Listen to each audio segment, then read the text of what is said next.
My guest today is Theodora Scarrato. She's the Director of Wireless and Electromagnetic Field Program at Environmental Health Sciences. Theodora, welcome to the EMF Remedy Podcast. Thank you. I'm glad to be here. This is our first time interviewing together, so I'm really looking forward to this. And today I'm hoping you can shed some light on the legal landscape and what's going on in that area. We have something urgent that we need to talk about, but to begin with, we need to have some context. And I think maybe the best way to establish that context is to talk about what has happened in the distant past, just for a moment, when we get people all on the same page with, so what is the problem with our exposure guidelines that we're using? And then we'll go from there and we'll talk about what happened back in 2021 and your role in that, and then what the urgent thing is that people just need to be aware of, and we'll give them an idea of how they can participate in that. So if we could just get started with, we have these safety guidelines, and so people who are not living in this every day like you and I do, they may think, well, what's the problem? We have safety guidelines. So can you help people understand where these safety guidelines came from exactly, and how robust are the studies, if there were studies done that support them? So when a cell tower is being proposed near a home, a lot of people ask that question is is this safe? And these safety guidelines that we have, the wireless companies will say, well, we're completely compliant with FCC limits. Those are the safety guidelines. What we're not told is that those limits are from 1996. They remain unchanged since then. And not only that, but they are based on studies from the early 80s and earlier, back in the 70s, where they took small animals and they microwaved them with microwave radiation, not even real cell tower radiation, which is pulsed and modulated, for under an hour. And the level at which these animals stopped pressing a lever for food as they were trained, the level of heating that those animals experienced is the level that the researchers at the time, mostly engineers, said that is the level of harm. We're going to base our limits on those. Our FCC limits are based on these antiquated, outdated studies, and they assume that heating is the only harm. They're not for long-term exposure. They're not. They didn't consider children's unique vulnerability, and they don't address environmental issues. They are not based on protecting you against cancer. They are based on these little studies that were done with just a few animals that were overheated. Wow, that's really sobering, and I'm not sure that people really understand how much different these fields are than what is in nature. I think that's another common thing that people believe is, well, we're just looking at increases in the natural radiation. But that's not really the case, is it? This is not like the fields of nature. No, these are artificial, pulsed, polarized fields. This is man-made electromagnetic fields. It's non-ionizing. So it's not the same as X-rays or the nuclear bomb, but that doesn't mean that it doesn't impact our bodies. And that's why we have thousands of studies and hundreds of scientists calling for action, saying that we should reduce, not increase, our exposure. These are not natural. There's nothing natural about wireless radiation and cell tower radiation and Wi-Fi. So nothing natural, and the so-called safety guidelines are based on an assumption that if it doesn't heat, it doesn't harm. And there seems to be plenty of evidence that that there are physiologic effects outside of that realm. And so what happened?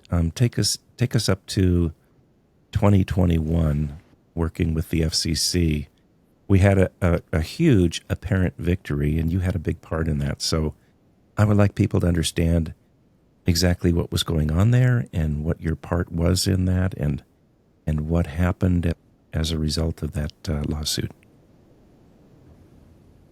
So, going back in time, I started working on this issue around 2020. I never thought that I would be engaged in a lawsuit against the federal government, but that is where I ended up. Because when I began to learn about the issue and realized what was going on and put the puzzle pieces together, at the time, there was not a way to have a legal action that could address these outdated, antiquated limits that we have in the US government. Something I should mention is that our limits are 10 to 100 times more lenient. They allow more radiation than many other countries that have looked into this issue. So what happened was the FCC decided in 2019 that their limits from 1996 did not need to be changed. And they did that after several years of asking for comments. Should we change our limits? Do they need to be updated? Should children be protected? They asked all these questions back in 2013, and they had years of comments. Hundreds of scientific papers were filed. I and many others filed at the time. And the FCC still decided to keep the limits from 1996. And just Now, so a the little bit way- of context, I'm sorry to interrupt, but just for a little bit of context, the time frame that you mentioned also included the ramp to 5G and in some instances the millimeter wave radiation, which was unprecedented for use for consumer communications up to that point. Yeah, I think one of the reasons that the FCC made its decision in 2019 is because it had to support the 5G rollout and the amping up of the densification of all of this infrastructure across the nation, for sure. But when they made that decision, it was a moment that we could take legal action, because when you have a decision, you have a certain amount of time you can file. So I was executive director of Environmental Health Trust at the time. I, along with many others, filed a lawsuit against the FCC on that decision, arguing that they had not adequately reviewed all of the science, all of the studies, all of the comments that were on the record. And it was really quite clear, actually, that they had not, because when the FCC made its decision, it didn't address all the issues. It didn't address the people who wrote in about injuries they'd experienced or impacts from the infrastructure. People wrote about stories where cell towers went up and they became sick, or people wrote about brain tumors that they had where their doctors connected it to the cell phone use. The FCC didn't address impacts of the environment, like wildlife, birds, bees, and trees, and there are many studies showing impacts. They didn't address the new technology, like millimeter waves and all of the new technologies since 1990. I mean, it's not just that we have more, but we have different kinds of antenna systems, different frequencies that haven't been used, modulations, and it's a whole different landscape than 1996, but yet we're using these outdated limits. So the case is Environmental Health Trust et al. Versus the FCC, and we had a favorable ruling where the DC Circuit, which is a federal court, ruled that the FCC had ignored extensive issues that were on the record. The issues of children's vulnerability, because we had filed about studies showing impact to brain development in children, all kinds of research about children's unique sensitivities. The American Academy of Pediatrics had a letter filed on the FCC record which talked about how children are more vulnerable, but the FCC did not address any of those issues and only talked about how the FDA had said that there was no need to update the limits. But the FDA hadn't even submitted a report either. So the court ordered the FCC to explain itself. Kind of like show your homework, in math class when you have to show how you did what you did. And they ordered that the FCC explain how are its limits protective related to children's vulnerability, to long-term exposure, to new technologies that we have now since 1996, to wildlife impacts on the environment, and also how its cell phone test methods, the way they test phones and other devices before they come on the market, were adequate. Because, of course, I hope everyone knows that phones are not tested touching the body.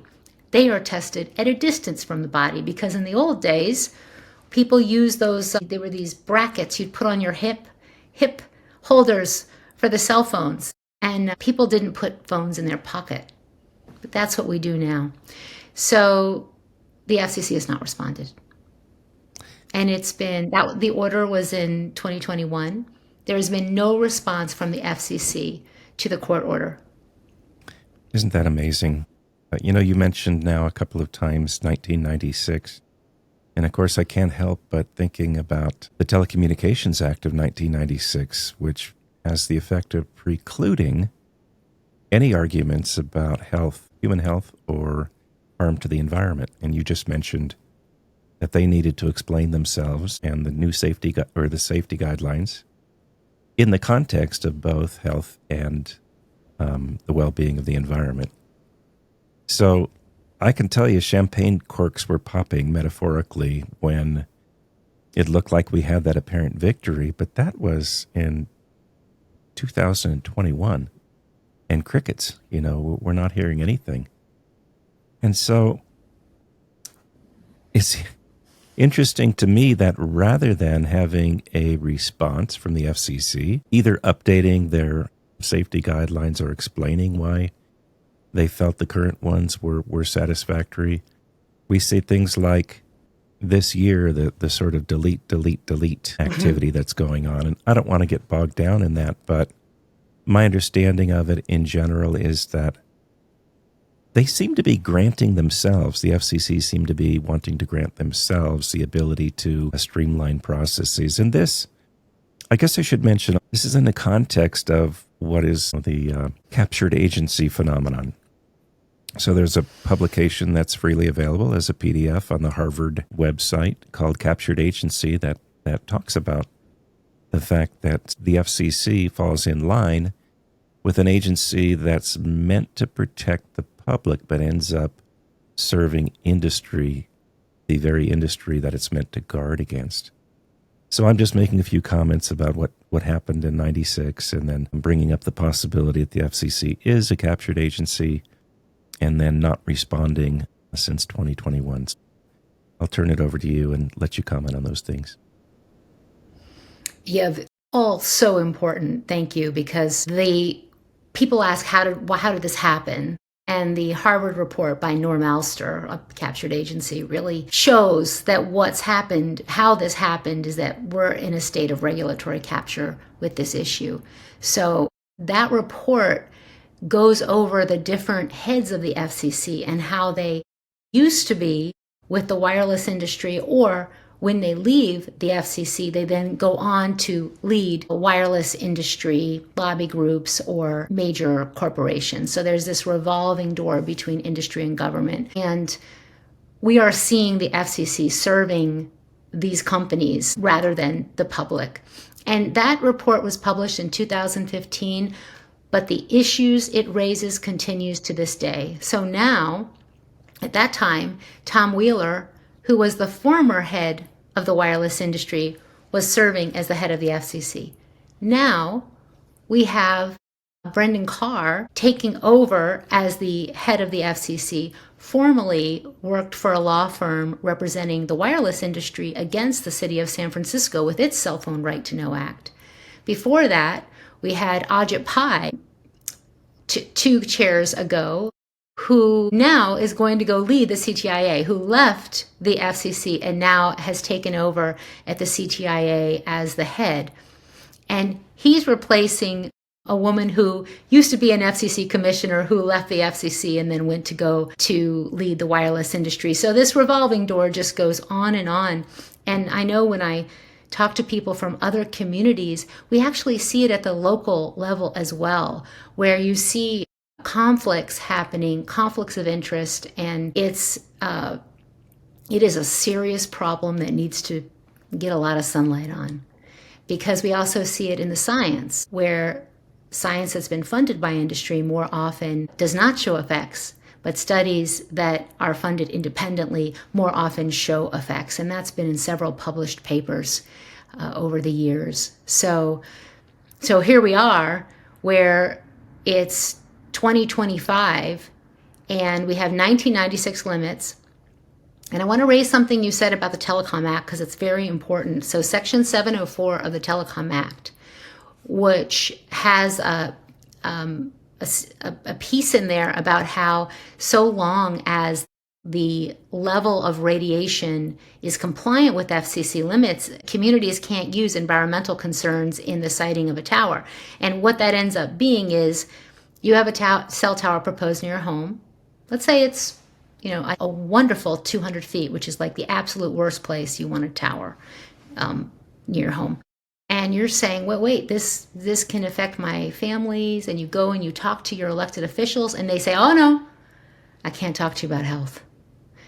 I'm not allowed to talk about health because of Section 704 of the Telecom Act. And if we do, then we can get sued. And the industry does sue about this very issue. So it's a gag order. But the thing is, how does it make sense that we can't raise health concerns when the U.S. government has outdated limits regarding health? And not only that, but there are no federal agencies. Like there is no federal agency that has looked at all the science and said, is it safe or is it not? Or are our limits safe? There is no federal report. So on the one hand, we're told we can't talk about health, but on the other hand, we have no federal health and safety agencies with, those who have environmental or biological expertise doing the research to ensure safety. It's outrageous. Yeah, I agree. It really is outrageous because at its core, what we're talking about, and we haven't said these words yet, what we're talking about is involuntary exposures to a type of radiation that really has never been shown to be without physiologic effect. It's never been demonstrated to be without physiologic effect. So when you begin to think in those terms, I think, at least speaking for myself, when I was working in industry in the 80s and 90s, I thought cell phones were great, and I wanted to be in a place that had good cell phone signal. And I didn't realize that meant one day when I realized it was making me sick and I needed to get away from it. It's hard to get away from it. You have to build a special home or go very far away. And so we're talking about involuntary or forced exposures to everyone in the environment. And as you just brought up, we can't use any kind of an argument about health or about the environment. And, one more thing I guess I would say before we move on, and we're going to get to the urgent, we need to take action now thing in a moment. We need to think about the fact that the only agency, and you kind of alluded to this, is the FCC. So people might think that the FDA or the EPA are looking into this issue and they're weighing in from a medical perspective or from an environmental perspective.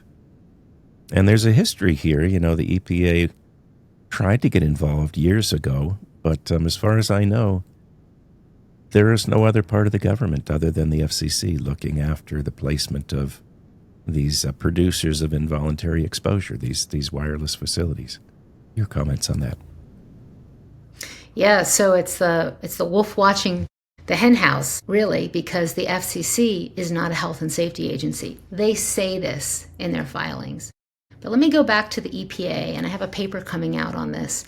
The EPA was tasked with developing safety standards for the American public several times, back in the 80s, again in the 90s. In fact, they issued recommendations on what they might do, and it's just this whole story of an agency trying, and then drafts coming out, getting rewritten, and nothing ever happening. And the FCC was ultimately fully defunded on this issue. And a letter from the EPA was pivotal in our lawsuit, where I asked the EPA, what research have you done on wireless radiation? And what about birds and bees? And I asked all kinds of questions. And the EPA basically took the same line and cut and pasted it after most of my questions and said, we have no funded mandate. We're not studying this. Our last report on this was 1984. Five, sorry. And that's the last time they looked at all the biological effects. So For me, when I first learned about this, and I was not working in the field of wireless radiation, like many of you probably on the call, whatever your life was, it was not what it is now. And I really believed that somewhere in the federal government was a report that would tell me the answers I had to my questions. And I actually spent many months trying to find out, well, where's the report by the US government on what level is safe?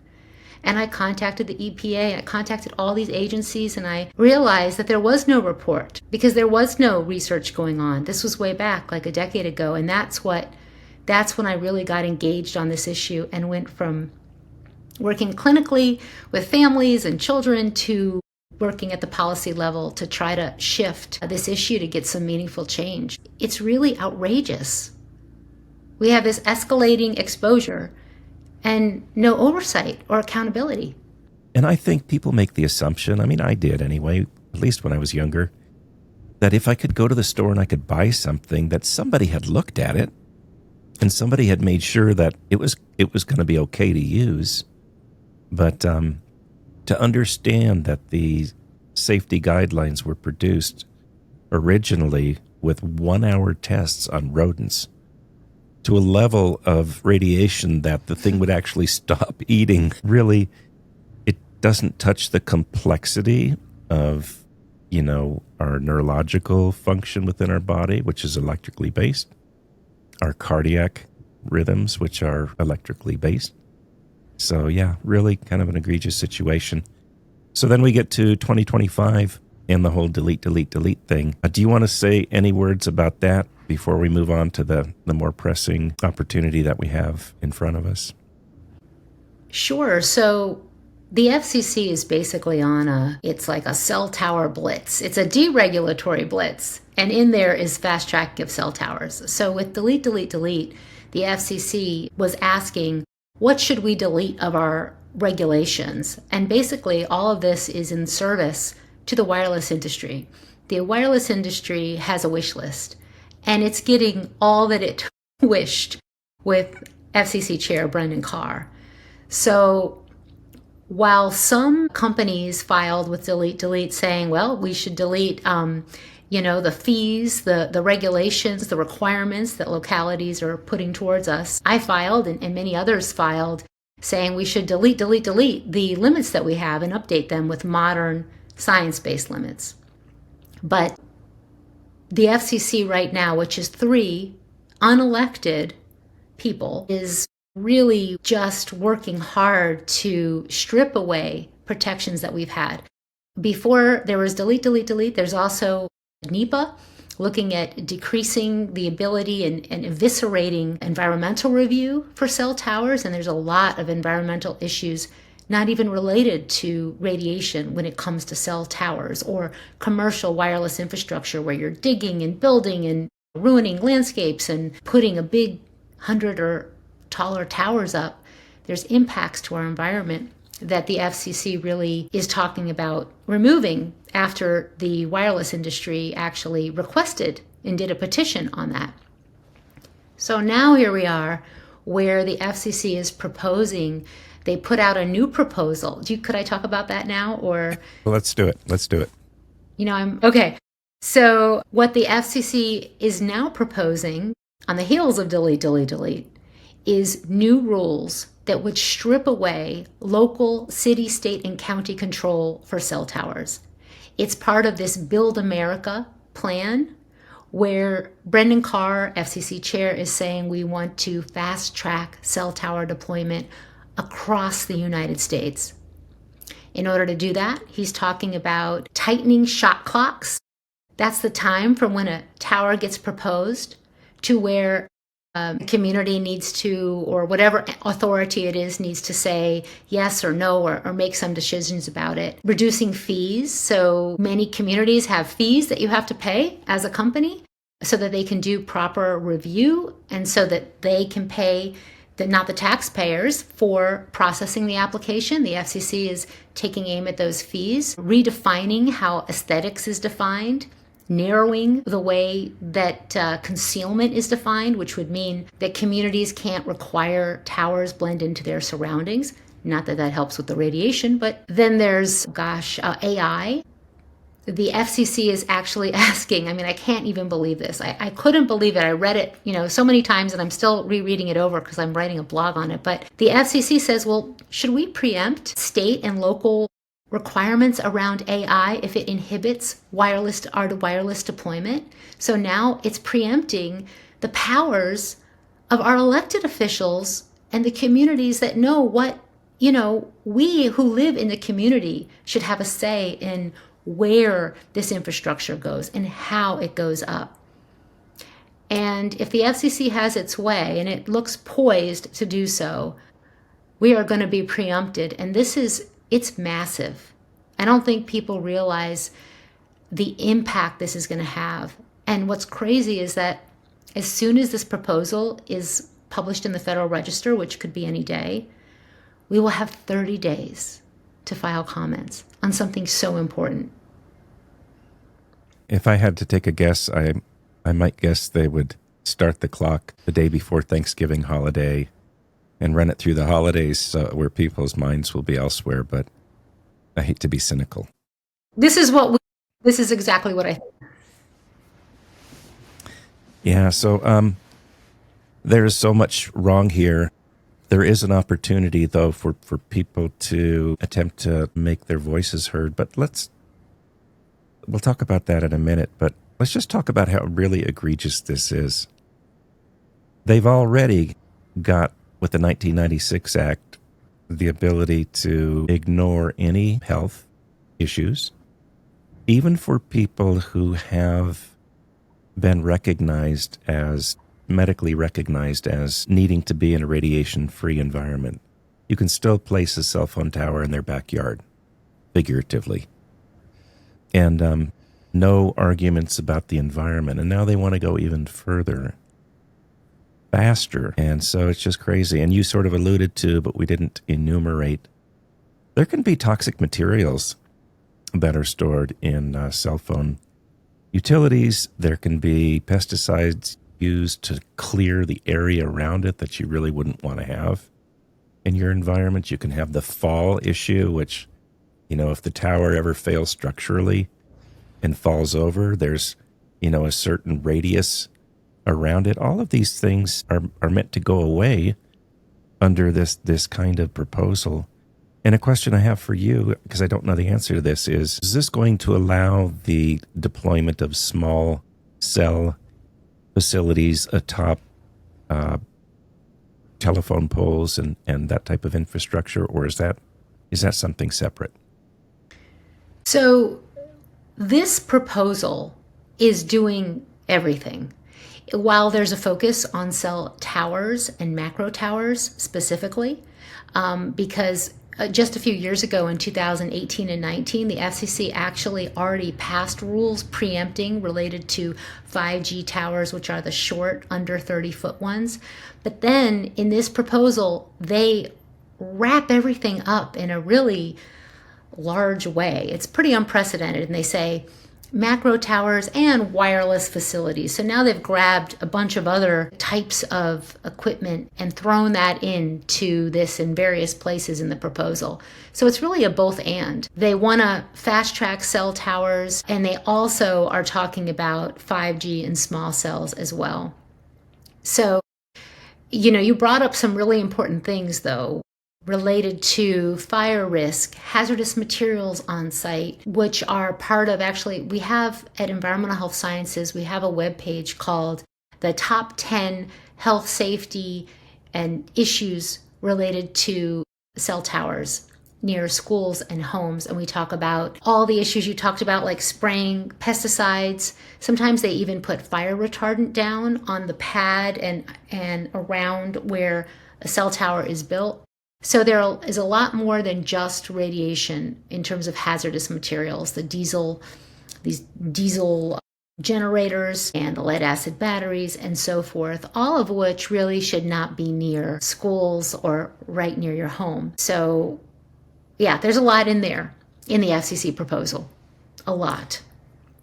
And I think one of the things that people may not know is that while it sounds diminutive, if you have a small cell placed near your home, because of something called the inverse square law, those things that are closest to you have a disproportionate effect in terms of the intensity of the radiation exposure. So I would rather have a cell phone tower far away than a little tiny cell phone tower near my house, for sure. And so we're really talking about creating more uninhabitable places for those people who either want to take a precautionary approach to their personal or familial exposures, or for people who have already been harmed and they're just looking for a place to be able to endure. Yes, it's just they're adding more, and more, and studies have shown that the levels are increasing.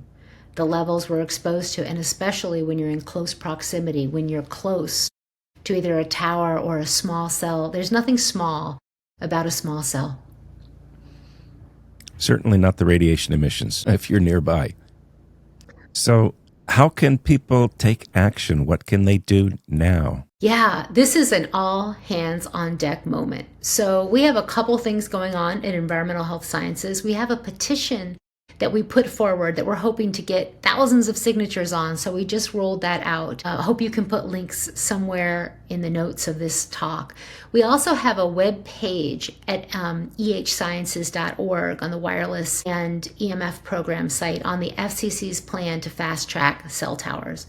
So you can go to ehsciences.org, go to our FCC cell tower fast track page, and you'll see the petition. There's a way to write letters to your local elected officials and more information about this proposal. I hope that you will take the information, educate your community, talk to your neighbors, and talk to your elected officials about this, because we need every locality to be commenting on this. Everyone should have a say.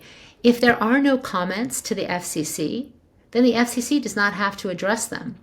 So if you look at our lawsuit, the one from 2021, what was really important is that on the record were comments that said various things, and then those were ignored. So we need on the record of the FCC related to these cell tower fast track rules. On that record needs to be comments from the public and elected officials. So stay in touch with us. Sign up for our newsletter to learn more. We are hoping to get thousands of people signing on to our petition, and we really need local officials to be educated on this and to be submitting comments, because they are our elected officials who should be giving a voice to the community at the federal level. So there's a lot that people can do, and we think this is an all hands on deck moment. It's an unprecedented power move by the FCC to preempt local government power when it comes to cell towers. So please go to ehsciences.org to learn more about it. Any last words or last thoughts, Theodora? Yeah, so I guess what I want to say is that we can all do something on this issue. I know sometimes it feels overwhelming, this issue of wireless, and every week I'm learning of something new that the federal government is doing or that is happening where our rights, our health is at risk. But there is a lot that we can do to fix it. And if everyone does something, we can really get there. I mean, I have infinite hope on this issue.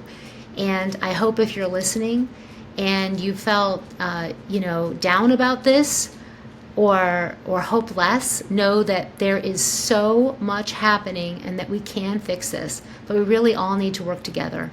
Right.